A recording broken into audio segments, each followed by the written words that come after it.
Bien chicos, este será el segundo video. Decidí mejor grabárselos en dos partes, que este sí ya es como tal el de su línea del tiempo. Entonces pues vayan a ella y les voy explicando cada uno de los conceptos, ¿no? Bueno, esta línea del tiempo que ustedes ven ahí pues prácticamente es todo el periodo priista con los dos gobiernos de alternancia y bueno, el posterior regreso del PRI en el año 2012, ¿vale? Eh, Me falta la última parte que pues técnicamente sería la llegada de la izquierda al poder, pero bueno, esa la agregamos ya después imaginariamente, digámoslo así. Eh, esta parte que les pongo, pues es la parte donde ya el país se convierte en un país de instituciones, en un país ya con, pues no quiero decir con menos problemas, sino que los problemas dejan de resolverse a través de los golpes de Estado, de cambiar presidentes constantemente, etcétera, etcétera, ¿no? Ya se siguen todas las normas que tiene el marco legal de nuestro país y bueno, pues como lo dicta la Constitución, se cambia de presidente cada 6 años para ver si el nuevo presidente puede resolver las problemáticas que la sociedad considera no resolvió el anterior, para que haya una continuidad, etcétera, etcétera. Claro está que los primeros 60 años pues son de una dictadura de un partido, ¿no? Que técnicamente se establece en el poder y que no va a cambiar, que cambiará el muñequito, pero no cambiará el partido. Quizás sí cambió un poco la filosofía y ahorita lo vamos a ver, ¿no? Bueno, entonces vamos por partes. Los presidentes pues los tienen ahí, ¿no? Y me parece que no hay demasiado problema. Si quieren se los digo en orden, vamos como en zigzag, empezamos abajo y luego vamos hacia arriba y así. El primero es Ávila Camacho, el segundo es Alemán Valdés, el tercero es Ruiz Cortines, que por cierto, paréntesis, es de los mejores presidentes, mejores presidentes que ha tenido el país. Tampoco creo que haya tenido demasiados que hayan sido muy, muy buenos en su labor. Y creo que Ruiz Cortines, perdón, debe de estar como en ese top 5 junto ahí con Cárdenas, junto ahí con, pues yo creo que con Juárez, quizá un poquito con Santana. Y Dios mío, me parece ya como más difícil, ¿no? Contar otro, muchos quisieran meter a Porfirio Díaz, yo lo sé, pero realmente los aciertos de Porfirio Díaz me parecen más aciertos del mundo, es decir, el mundo ya estaba caminando de una manera que no podía dejar a México atrás, es decir, casi casi que el país avanzó por sí solo y los errores son tan extremadamente grandes que probablemente ni siquiera todos estos juntos que ven ahí ustedes cometieron tantos errores como los cometió Porfirio Díaz, ¿no? Entonces realmente yo no lo metería como en ese hipotético top 5. Metería mucho antes a Santana. Me parece que fue una figura muy, muy importante en la política del país. Pero bueno, cerramos el paréntesis con Ruiz Cortines. Vamos al siguiente, que es López Mateos, después a Díaz Ordaz, después a Luis Echeverría, después abajo a López Portillo, arriba a Miguel de la Madrid, después Carlos Salinas, arriba Ernesto Zedillo, que también yo creo que Ernesto Zedillo completaría ese top 5. Me parece también Ernesto Zedillo un muy, muy buen presidente. De hecho, las élites mexicanas, ¿no? Y las clases medias que se quieren sentir, no sé cómo decirlo, distintas o no sé, no encuentro palabras que siempre dicen que Calderón ha sido muy buen presidente. Pues yo creo que hasta en eso están medio mal, muchachos, ¿no? Porque, o sea, si quieren un presidente de derecha y un presidente tecnócrata que haya sido bueno, Ernesto Zedillo es 10 veces mejor que Felipe Calderón. Los Felipe Calderón fans pues, solo lo son porque como les caga AMLO y Felipe Calderón es como el enemigo natural de AMLO, dicen, no, Felipe Calderón fue muy bueno. La verdad es que me parece demasiado triste su presidencia, como me está pareciendo la de López Obrador, ¿no? O sea, a diferencia, les digo, Ernesto Zedillo me parece que sí fue muy bueno y tuvo muchísimos problemas con los que lidiar y aunque obviamente cometió muchos errores, ahí más o menos los fue sacando. Después Vicente Fox, que prácticamente es un payaso, que no sé cómo llegó a la presidencia. Después Felipe Calderón, que ya les dije demasiado triste. Y después Enrique Peña Nieto, que pues demasiado dirigido hacia las élites su gobierno, ¿no? Que bueno, pues obviamente tampoco es nada del otro mundo, ¿no? No se puede esperar algo distinto.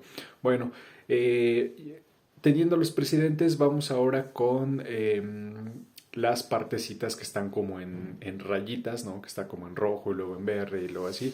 Bueno, que son las etapas así grandes en las que se dividen estos periodos, que son más un asunto económico. El primero sí es un poco medio social, a ver, se las digo. La de la unidad nacional, que es un periodo que va del 40 al 46, que se denomina así y realmente solo abarca un sexenio, si se dan cuenta, es la única que solo abarca un sexenio, es un periodo después del presidente Cárdenas donde se quiere establecer que la sociedad mexicana tiene que estar unida ante dos amenazas, la amenaza de la Segunda Guerra Mundial y ya yo les había dicho la amenaza que existía de que el nazismo se estableciera en México de la mano del PAN.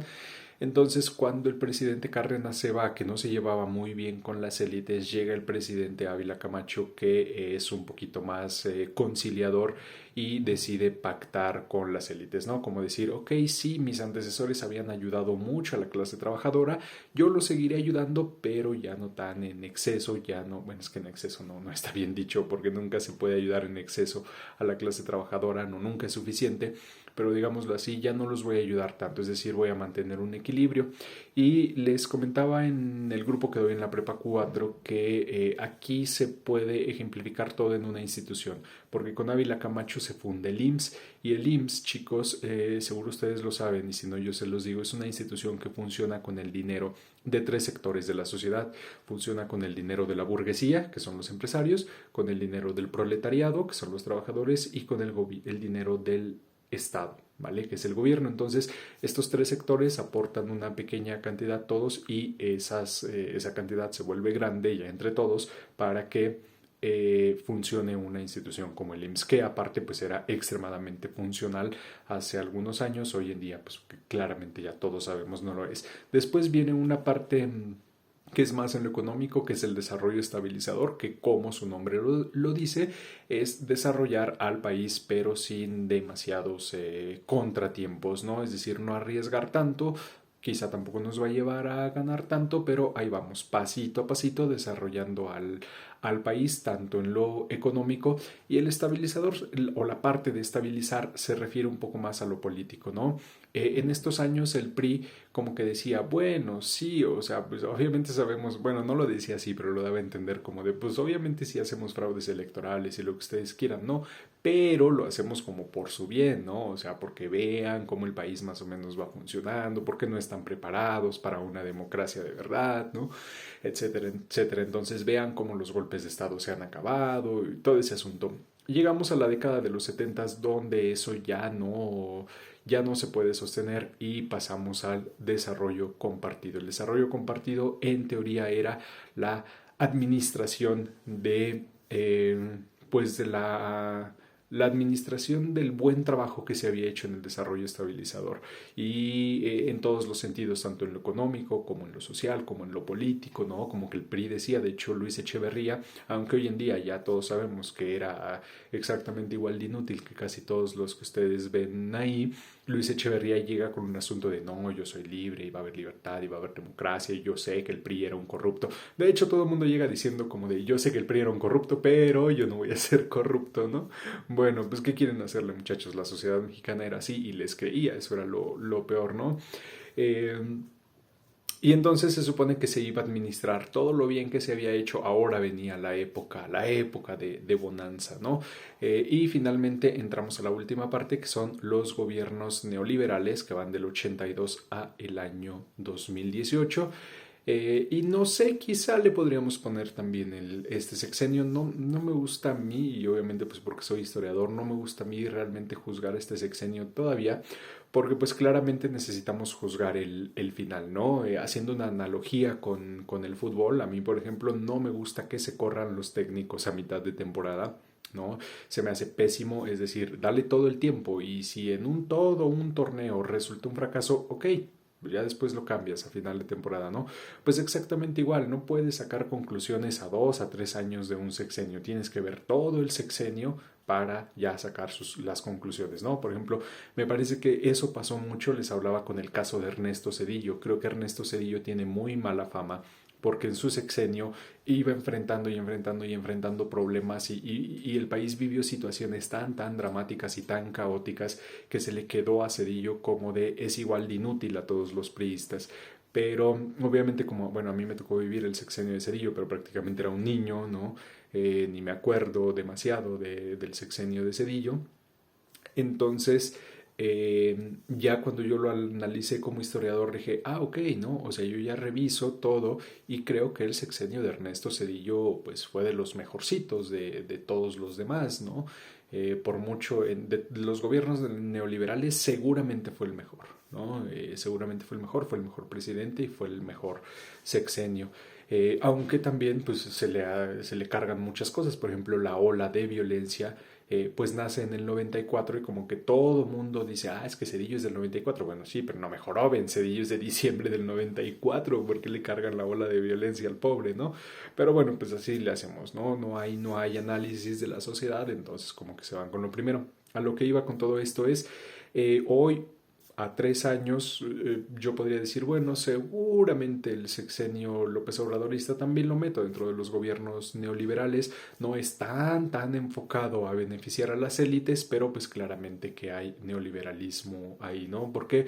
Pues porque casi es imposible tener un gobierno no neoliberalista en este mundo neoliberalista, jóvenes, ¿no? O sea, no hay manera. Bueno, regresamos nuevamente a esta línea del tiempo y ahora les voy a explicar los que están con colorcitos arriba, lo de sustitución de importaciones y todo eso, ¿no? A medida que avanzaba esta parte del desarrollo estabilizador y todo eso, había como ciertos mini modelitos económicos que se iban metiendo. El primero es del 41 al 58, como lo ven ahí, y es la sustitución de importaciones. ¿Qué es esto? Bueno, que en ese momento de la historia México quiso convertirse en una potencia industrial, ¿no? Y obviamente trató de desarrollar su industria por ayuda de Estados Unidos, que estaba en guerra y que su situación no daba para que desarrollara la industria tanto, entonces le echó una manita a México. Eso llevó a que se desarrollara este modelo en donde su nombre lo dice, había que sustituir las importaciones como pues obviamente haciendo las cosas. Eso claramente era una muy buena idea que después terminó fracasando pues por distintas razones, ¿no? Una de ellas es que el gobierno se dejó ir mucho a tener empresas del Estado, lo cual no está mal, jóvenes. Que haya empresas del Estado me parece muy bien. En los países del primer mundo eso funciona. En el caso francés, por ejemplo, el Estado francés está muy metido en el mercado inmobiliario. Eh, y el gobierno francés lo hace con la finalidad de poder ayudar a las personas que no tienen dónde vivir o que no tienen para costear las rentas tan caras que hay en Francia. Entonces el Estado francés les otorga una casa y se los deja a precios obviamente simbólicos, etcétera. Está muy bien porque el neoliberalismo ha vendido la idea de que el gobierno tenga empresas está mal. No, lo que está mal es que se roben el dinero de esas empresas. Eso sí está mal, pero que el gobierno tenga empresas pues está muy bien, jóvenes, ¿no? Porque finalmente el gobierno somos todos, es una representación de nuestra sociedad. Al final, les digo, terminó fracasando pues porque obviamente se gastaron el dinero, ¿no? Pues es que, Dios mío, pues ¿qué le vamos a hacer si ya sabemos dónde nacimos y cómo son, ¿no? Bueno, después viene la parte que se llama Milagro Mexicano, que va del 50 al 70. ¿Qué fue el Milagro Mexicano? Bueno, es muy simple. Los países tienen un crecimiento de su economía, es decir, se vuelven un porcentaje más rico de lo que eran o un porcentaje más pobre de lo que eran con respecto al año anterior, ¿no? Siempre así, yo creo que absolutamente incluso todos lo tenemos, ¿no? Como digo que este año eres un poquito más rico de lo que eras. Bueno, y esto se mide en porcentajes. Normalmente México ha tenido porcentajes muy pequeñitos, del 1, del 2, del 3%, ¿no? Que se supone y dicen los neoliberalistas que, no, bueno, eso está muy bien, es casi una maravilla, ¿no? Bueno, pues puede ser que sí o puede ser que no, pero total que México siempre ha tenido esos crecimientos. En este periodo que fue el milagro mexicano, a partir de la sustitución de importaciones, de algunas decisiones medianamente buenas que se tomaron, de que casi todo el mundo estaba en crisis y obviamente y en cenizas, y obviamente México era de los países que más producía en el mundo todo tipo de cosas, hubo un crecimiento relativamente grande del 7, del 8% en este periodo, ¿vale? Que ustedes ven como el milagro mexicano. Tampoco era nada del otro mundo, chicos. Hay cifras que, por ejemplo, nos marcan que en ese mismo periodo que México crecía al 7-8%, Argentina crecía al 18%, ¿no? China crecía al 25%. Entonces, el PRI siempre ha vendido ese discurso de no, con nosotros sí crecíamos. Bueno, sí, claro, o sea, tampoco crecías al 25% como crecía China, ¿no? Entonces, no vengas a dártelas como de que eres la última maravilla. Pasamos después, bueno, viene la parte del desarrollo compartido y en el desarrollo compartido, en esta parte me quiero regresar un poquito a los conceptos de abajo, a lo que dice cuatrienio fundacional, que son como dos rayitas de colores y después una como, no sé, como cuentitas unidas, ¿no? Las rayitas de colores. Este periodo va a tener también, es como el periodo de poderío del PRI, cuando el PRI fue extremadamente poderoso y que todo el mundo creía en él, bueno, eso de todo el mundo es un decir, pero más o menos no, creían en él, creían que el PRI sería nuestra bandera para convertirnos en una potencia mundial. Es este periodo que va del 46 pues prácticamente al 70, ¿no? Tenemos dividido en tres partes. La primera que es el cuatrienio fundacional, ¿no? Son los 4 años, como el nombre lo dice, los 4 años donde en teoría se sientan las bases para que México se convierta en una potencia. La segunda parte es la modernización autoritaria a la sombra de la superpotencia. El nombre también nos dice demasiado, hay que aprender a analizar los nombres. La modernización, cosa número uno, es decir, este momento es donde el país deja de ser un país rural a ser un país no quiero decir urbano, pero donde las grandes ciudades empiezan a crecer, ¿no? Monterrey, la Ciudad de México, Guadalajara, la gente abandona el campo, empieza a vivir en las ciudades, la industria se empieza a desarrollar, la Ciudad de México, y esto sí es un poco triste, la Ciudad de México era una ciudad de tipo, pues tipo las ciudades europeas, tipo Berlín, tipo Brujas, no quiero decir tipo Venecia, pero casi, porque había muchos canales en la Ciudad de México. Todo lo que ustedes hoy conozcan, las calles que conozcan, que se llaman río algo o canal algo o cosas por el estilo, eran ríos y canales y se transitaba por ellas en lanchitas, ¿vale? ¿Qué es lo que hicieron? Que las entubaron, porque obviamente trataron de modernizar al país, era como de, no, bueno, pues obviamente no vamos a vivir ahí con ríos, ¿no? Y con lagos, entonces se entubó todo, se crearon calles, se pavimentaron, se crearon rascacielos, etcétera. Todo eso es la modernización. Después nos viene otro concepto que es autoritaria, es decir, es un país que vive el autoritarismo de una dictadura de partido, eso no lo vamos a negar ni se puede ocultar, y después también es un país que se desarrolla a la sombra de una superpotencia, es un país que va a depender extremadamente en exceso de su relación que tienen con Estados Unidos y de hecho esa relación es la que en algún momento ya no lo va a dejar crecer demasiado porque Estados Unidos claramente nunca va a querer que México se convierta en una potencia porque aparte no lo ve como igual. No es que la potencia al lado le cause conflictos porque ahí tiene a Canadá, pero no México, ¿vale? México pues claramente siempre será el mal necesario que tenga Estados Unidos, ¿no? O que necesite Estados Unidos. Bueno, después la última parte que se llama los dilemas del desarrollo. Un dilema que tiene la sociedad mexicana en ese momento, porque claramente el país se ha desarrollado, claramente hay una industria, claramente se vive relativamente mejor, claramente ya hay hospitales, claramente hay educación pública que se está desarrollando, pero tenemos el problema de la dictadura de partido, ¿no? Tenemos el problema de que es un país extremadamente autoritario que vive bajo el yugo de un partido que hace y deshace a su antojo y que claramente se va a ver reflejado en 1968 con los movimientos y su represión de semejante magnitud que conocemos, ¿no? Pues todo esto, ¿no? Todo esto más o menos se iba sorteando hasta que finalmente nos llega la crisis económica que va de 1970 a 1982, que de hecho sería más del 76 al 82, crisis económica que pues es una consecuencia del fracaso de los modelos económicos que se establecieron en México. Es decir, se llegó rápidamente a la conclusión de que se estaba viviendo en una ilusión que no tenía sentido y que finalmente se terminó por fragmentar en este periodo que son del 70 al 76, que les marco con las cuentitas.